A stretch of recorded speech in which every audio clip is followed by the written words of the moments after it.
waxaan u sheegayaa Soomaalida wadankii Soomaaliya joogta ee maanta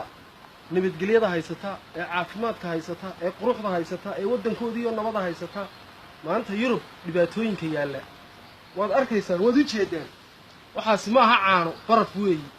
ilaahay baa samada ka keenay dad baa ku nool sida ay ku nool yihiin ilaahay baa og annagu maanta Yurub baan joognaa dhibaatooyinka koobaad ee aan Yurub ku arkaynana dee baalkaas ka mid ah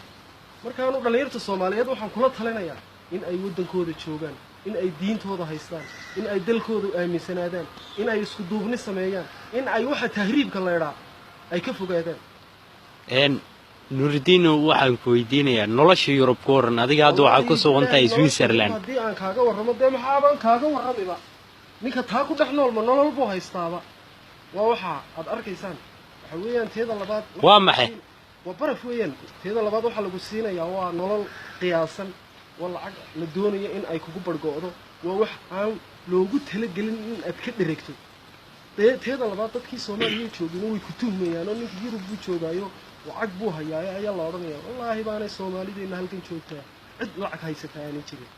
إلههم بقى حال كذا ولا وده أويا ولا وده عبادة يا مركا ساسا ندخلت لنا يا والسلام عليكم ورحمة الله